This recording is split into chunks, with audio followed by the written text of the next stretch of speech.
Yes, indeedy, folks. It's the Beer Drinker's Guide to the Great Wahoo.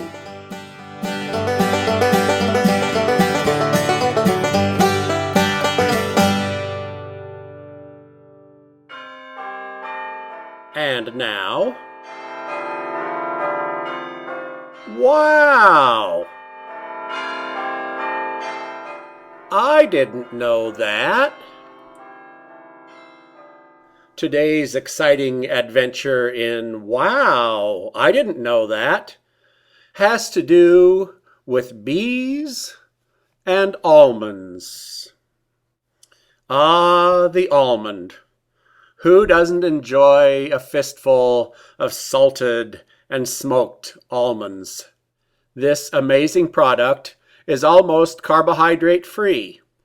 In fact, the flour from almonds is used in low-carb diets.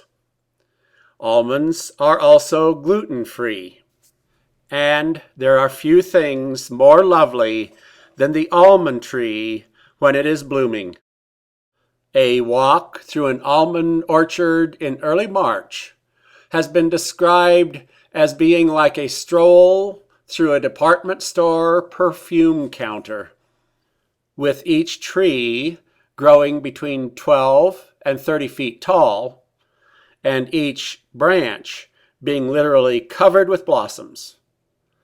Every tree is like a perfume counter salesman, literally waving all of her bottles open at once.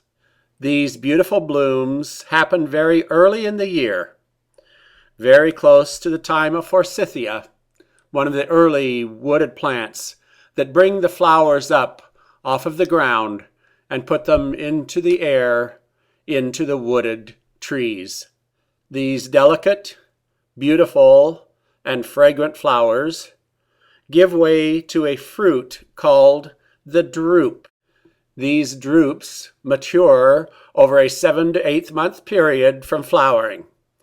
That makes them ripe come about autumn. At harvest time, the drupes have a downy outer coat called the exocarp. When this exocarp is peeled away, you get what we are used to calling the nut shell, the shell being the endocarp. Inside the endocarp is what we call the nut, and actually, we call it that quite incorrectly. The almond is related to the plum and the cherry. And just as inside the fruit of the plum and cherry is not a nut, but a seed, so it is with the almond. Inside the exocarp and the endocarp, we find a seed, not a nut. The story of almonds appears in the very most ancient texts of human history. In India, almonds are considered good for the brain. In China, the almond is a symbol of enduring sadness and female beauty. Now, why would they come up with that combination? The almond is mentioned 10 times in the Old Testament. The early priests of Judaism saw the early flowering of the almond as a symbol of the watchfulness and promise of God.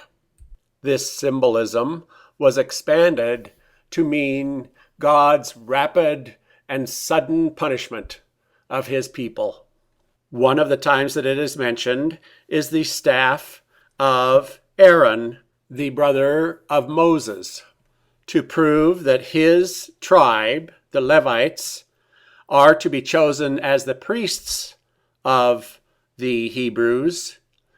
They had a contest between the rods of all the different tribes. Overnight, Aaron's rod grew almond branches on 2 sides of itself. The branches on one side would ripen into sweet almonds if the people followed the will of God. On the other side of the staff were branches that would ripen if the people did not follow the will of God. and the harvest from those branches would be bitter almonds. It is thought that this image of Aaron's rod, with the bitter branches on one side and the sweet almond branches on the other, became the symbol we today know as the menorah, one of the most celebrated symbols in the Jewish tradition. Christian tradition often uses almond branches as a symbol of the virgin birth of Jesus. They show them encircling baby Jesus and as a symbol of Mary. We find references to almonds long before Moses, however. In the tomb of Tutankhamun, circa about 1,325 years before the current era, we find references to almonds. And even before Tutankhamun, back in the early Bronze Age, 3,000 to 2,000 years before current era, 5,000 years ago, we find references and images of this amazing seed. A native of the area everywhere from North India through Turkey, the almond was around at the birth of civilization. The earliest fruits were quite poisonous with hydrogen cyanide. Our ancestors learned how to bleach this hydrogen cyanide out so they could consume this precious seed. With the knowledge of how to make it safe, the almond began to spread, particularly up into Europe and toward the southern parts of India. Through breeding, the seed today no longer has the hydrogen cyanide in it. We have a non-toxic domestic plant that is available throughout the world, even as far as Iceland. But nowhere in the world is the almond as plentiful or as powerful as it is in the San Joaquin Valley of California.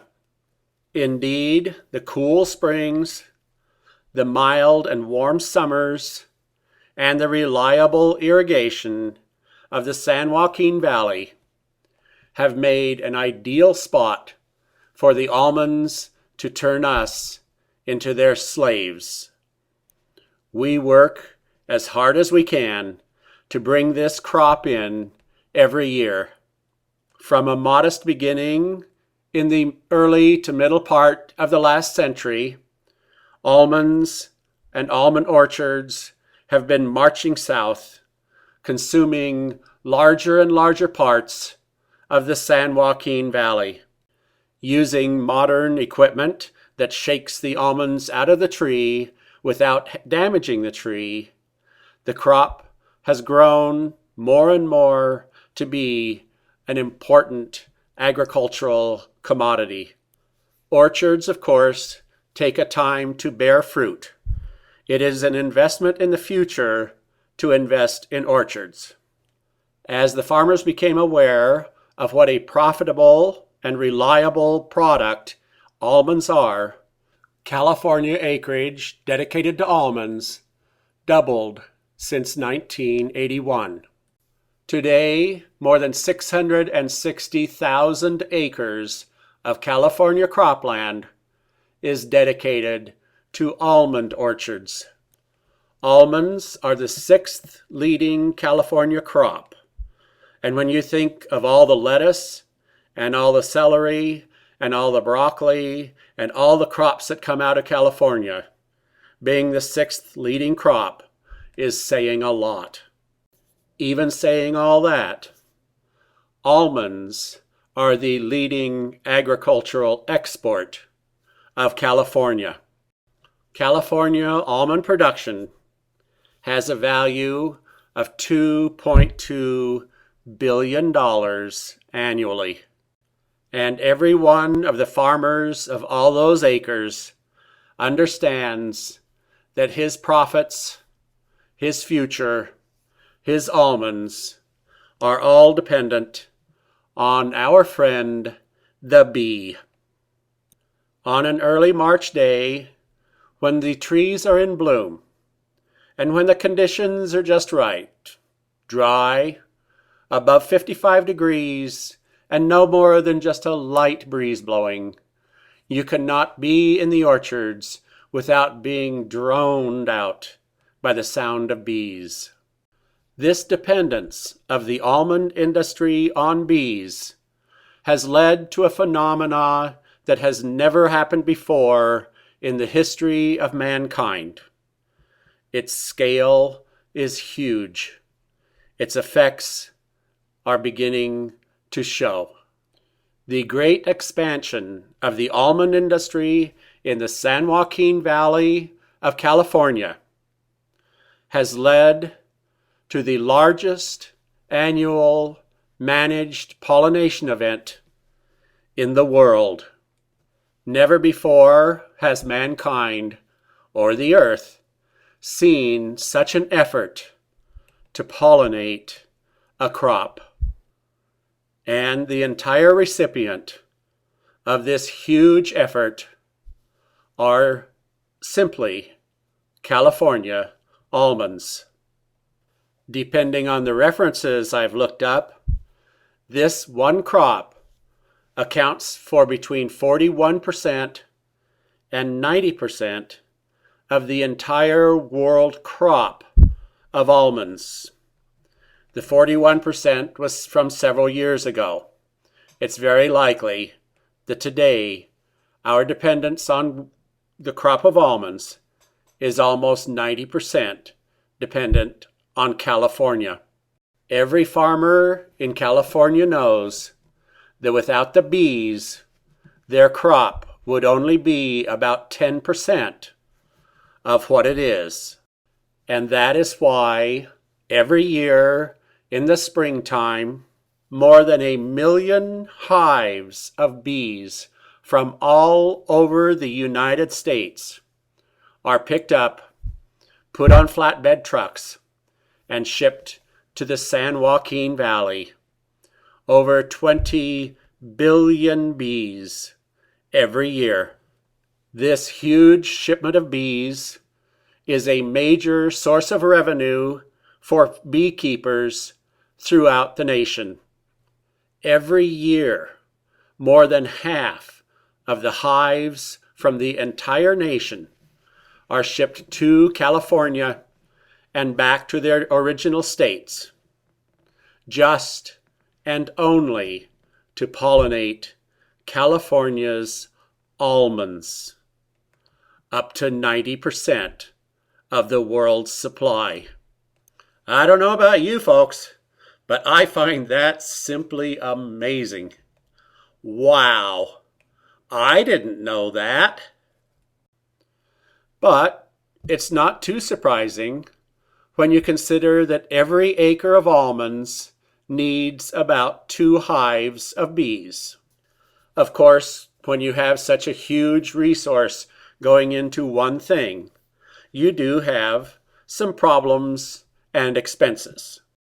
In the 1950s, farmers would pay about $10 per hive to have beekeepers come out and collect the honey. In fact, in those days, it was pretty much given that beekeepers were after the honey, and you were doing them a favor to let them come in and pollinate your plants.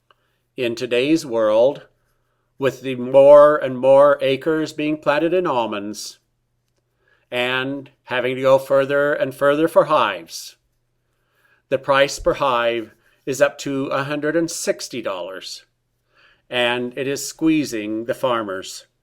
Between that and drought, the California almond producers are finding themselves in a very difficult and bitter situation, and the world's supply of almonds is at stake.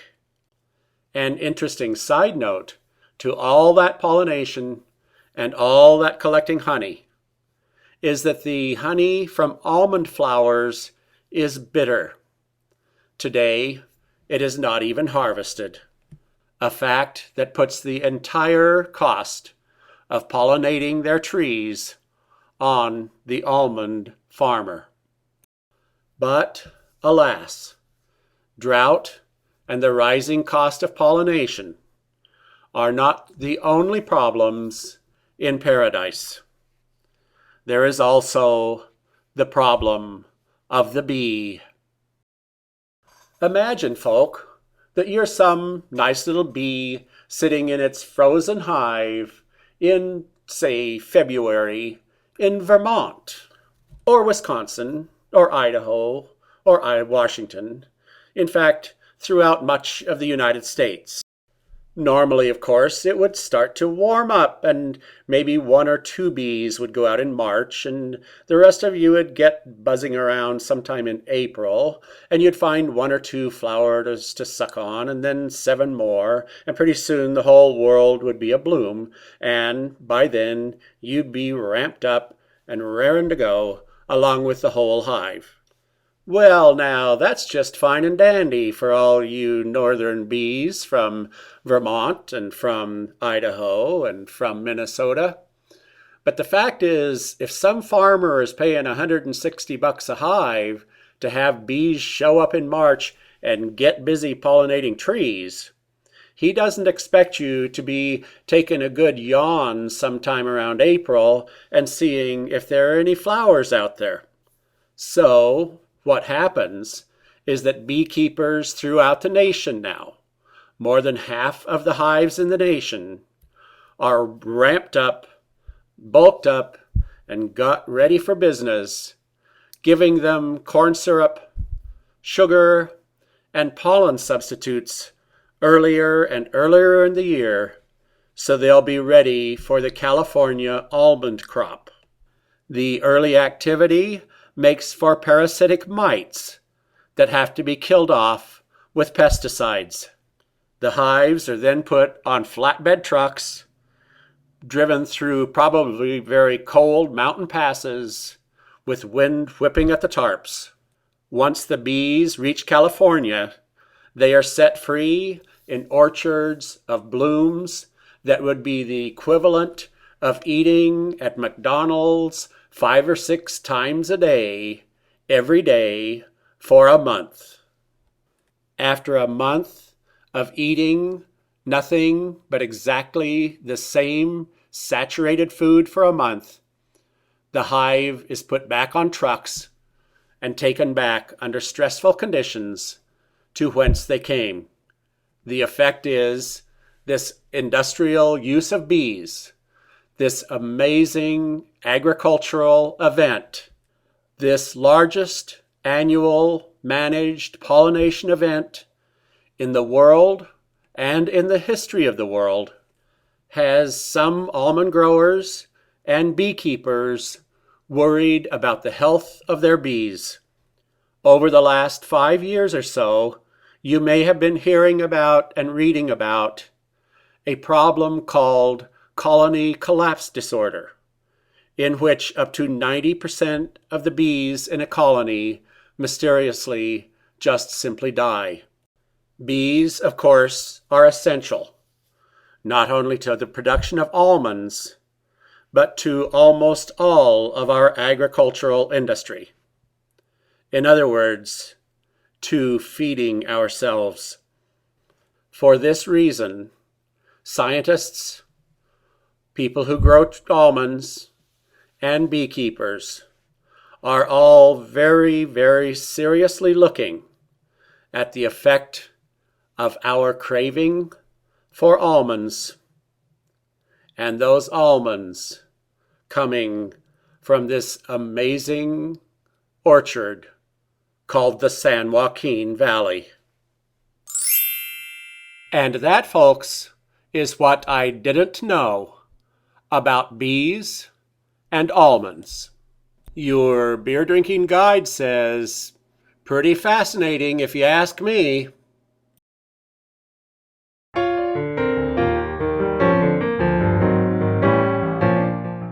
It's time to drive Steens Mountain. Good old Oregon. It's known for the Willamette Valley and the coast. But out here on the eastern side of Oregon, there's a big hole that I always thought was just filled with desert. Lordy, was I ever wrong about that. There's some great country just waiting for a little 1 or 2 or 3 day drive right in our back door.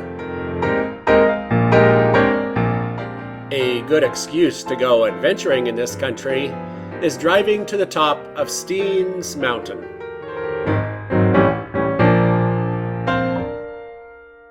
The Steens Mountains are the ones that you see off to the west as you drive from Winnemucca to Jordan Valley. Getting to the top of Steens Mountain itself can be rather difficult because of snow. For that reason, I decided to go in July of the year 2008. We'll go exploring the very tippy top of Steens Mountain during our adventures, and from there we'll go south, looking around the deserts south of that area, and over to Alturas, California, back through the deserts of northern Nevada, and then the desert on the east side of Steens Mountain. But for now, we're going to adventure from Boise over to Ontario, Oregon, over to Juntura, and begin our amazing adventure up Steens Mountain.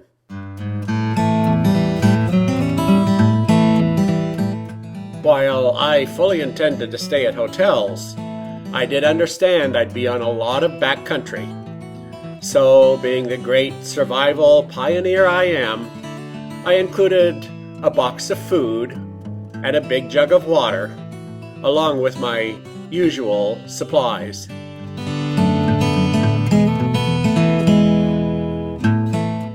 From Vail, we follow the beautiful Malheur River as it winds its way through this amazing eastern Oregon country.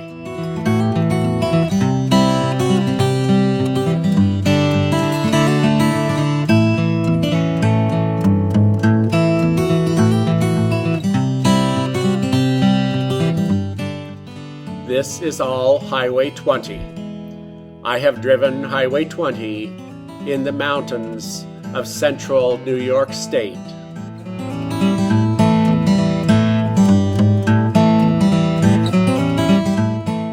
I'm sure many of you have enjoyed the drive along Highway 20 over to Burns and to Bend. If you haven't, then next time you're going over to Portland, make sure you take an extra day and enjoy this beautiful drive.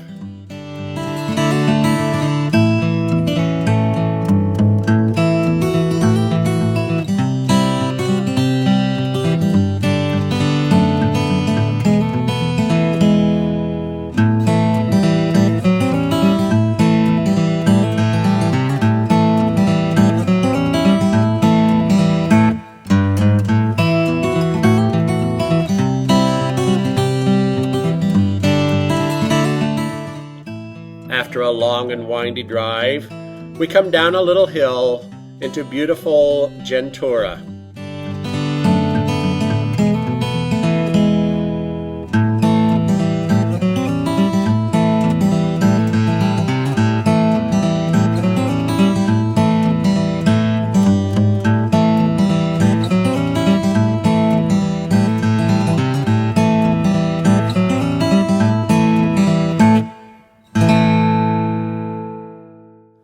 Peter Ogden came through this area when he was exploring the country, going from Walla Walla down over to the Salt Lake Valley.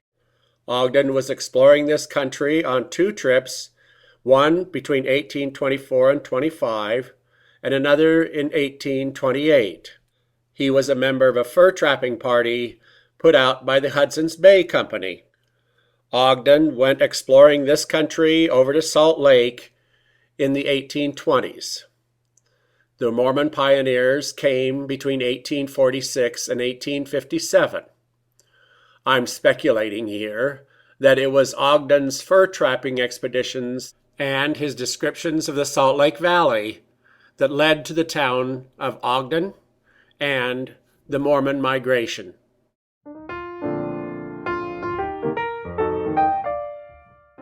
Juntura itself is a great little town.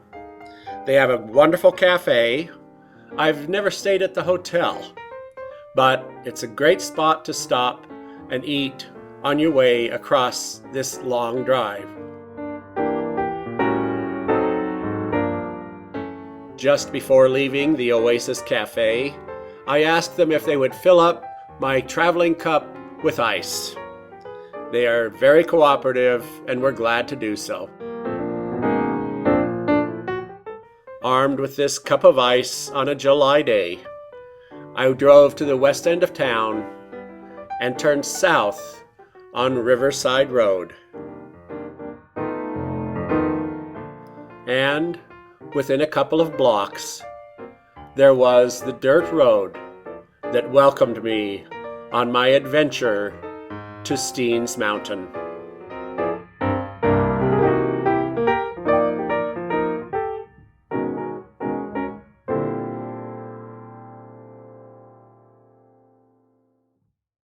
A machine operator came home, put down his lunch pail, and said to his wife, Sweetheart, I've got some good news and I've got some bad news. I'll tell you the good news first. I got $25,000 severance pay." His wife was elated. $25,000. Honey, this will solve all of our bills. It'll get new clothes for the kids. This is so wonderful. And then she caught herself. She thought, wait a minute, severance pay? And he had bad news? So she asked him, Sweetheart, what's the bad news? Well, honey, he whispered, wait until you find out what got severed.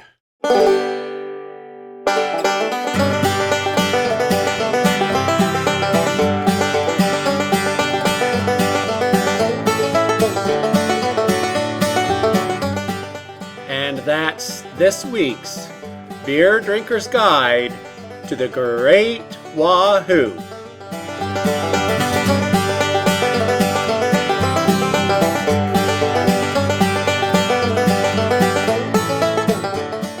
Thanks for watching.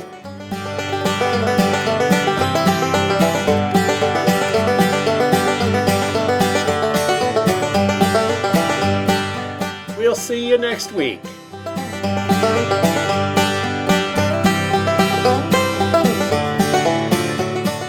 And in the meantime, keep celebrating the Great Wahoo.